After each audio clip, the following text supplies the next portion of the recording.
Assalamualaikum warahmatullahi wabarakatuh. Kami dari kelompok 5 akan menjelaskan tentang hukum progresif dalam pembangunan hukum. Ada 3 pembahasan. Yang pertama, definisi hukum progresif, sejarah hukum progresif, dan hukum progresif dalam pembangunan hukum. Yang pertama, pengertian hukum progresif. Hukum dapat diklasifikasikan dalam 2 pengertian, yaitu hukum yang bermakna objektif dan hukum yang bermakna subjektif. Hukum objektif ialah peraturan-peraturan yang mengatur hubungan antar sesama masyarakat, sedangkan hukum subjektif ialah kewenangan atau hak yang diperoleh oleh seseorang berdasarkan hukum objektif.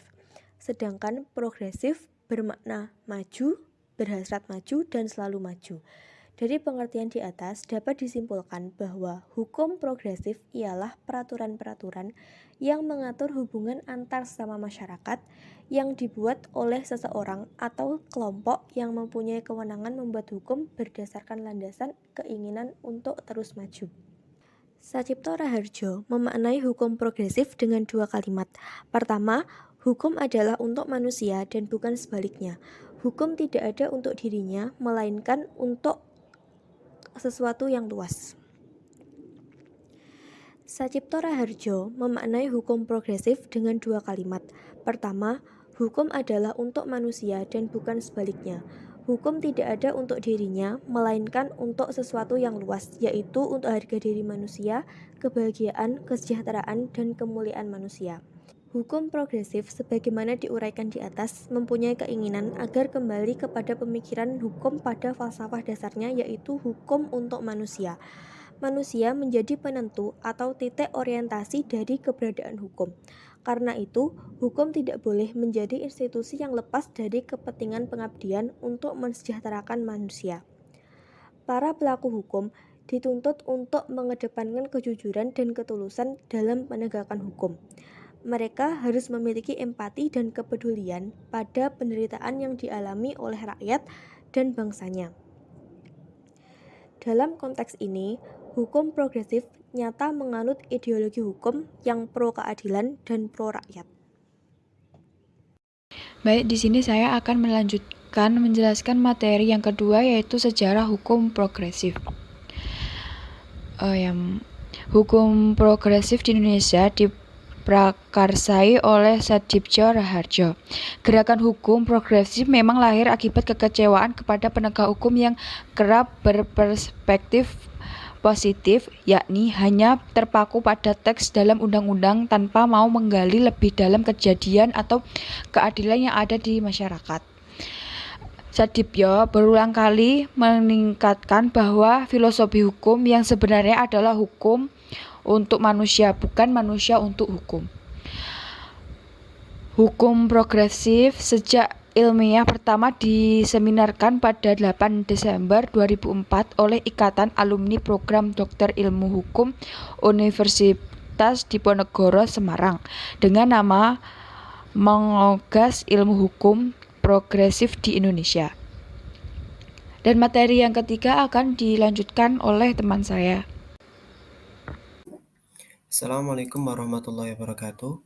Perkenalkan, nama saya Ramadan Nur Hidayatullah, NIM 102190159. Di sini akan sedikit menjelaskan lanjutan dari penjelasan teman-teman saya terkait hukum progresif dalam pembangunan. Hukum. Nah, di sini saya akan sedikit menjelaskan tentang yang pertama, secara konsep, pembangunan hukum dipergunakan berdasarkan istilah yang berbeda-beda. Oleh para ahli hukum, ada yang menggunakan kata atau pengertian pembaruan hukum, pembangunan hukum, perubahan hukum, pembinaan hukum, reformasi hukum atau legal reform, dan modernisasi hukum. Di dalam pembaruan atau pembangunan hukum juga selalu terkait dengan perkembangan masyarakat. Hal ini juga harus secara berkelanjutan. Jadi, pembaruan hukum bisa dikatakan dengan kalau saya menyimpulkan bisa terjadi begini. Karena adanya masyarakat yang terus berkembang dan terus berkelanjutan, maka ada yang namanya pembaruan hukum atau reformasi hukum. Secara singkatnya seperti itu. Nah, dalam prosesnya atau reformasi hukum, pembangunan hukum yang ada di Indonesia sudah dimulai sejak lahirnya Undang-Undang 1945.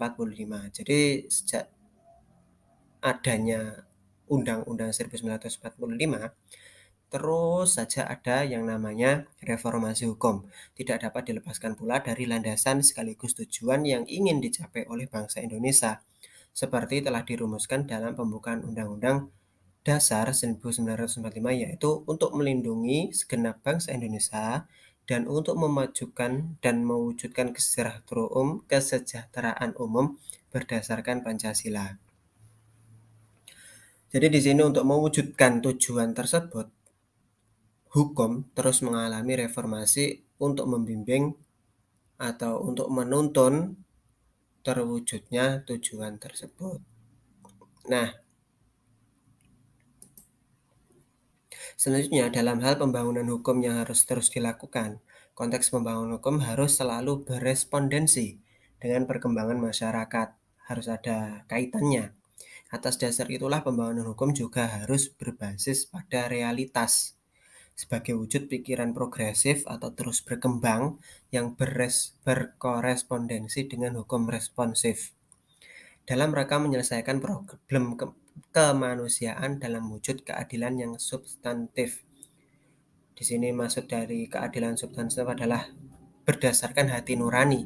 Jadi tidak seperti hukum yang terpacu atau terpaku pada konteks tekstual. Di sini harus yang namanya hukum itu menurut hukum progresif itu harus secara naluri. Berdasarkan konsep hukum progresif yang menegaskan proses searching of the truth atau pencarian kebenaran yang tidak pernah berhenti adalah ruang untuk memperteguh faktor manusia tersebut. Karena berhubung selalu dengan manusia, hukum juga adanya untuk digunakan manusia, maka adanya konsep hukum progresif ini juga untuk memperteguh faktor kemanusiaan tersebut. Bagaimana untuk ditingkatkan, bagaimana untuk lebih menguntungkan bagi kemanusiaan dan disemaksimalkan mungkin. Hukum progresif mengajak kita untuk menyadari bahwa hukum adalah satu hal dan menjalankan hukum tersebut sebagai hal yang lain. Di sini adanya hukum itu berbeda dengan menjalankan hukum tersebut. Bisa dikatakan kalau semisal hukum itu tertulis, menjalankan itu dengan perbuatan. Cara berhukum progresif dimaksudkan ke dalam tipe berhukum dengan nurani atau conscience.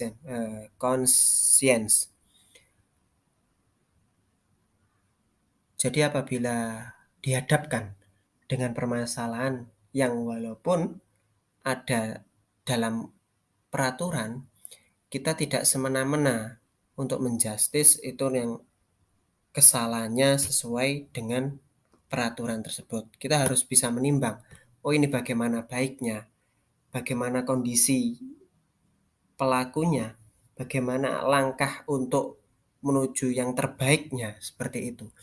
Hukum tidak lagi dipandang sebagai suatu dokumen yang absolut dan ada secara otonom, karena pada dasarnya arena hukum juga berkaitan dengan faktor-faktor sekelilingnya.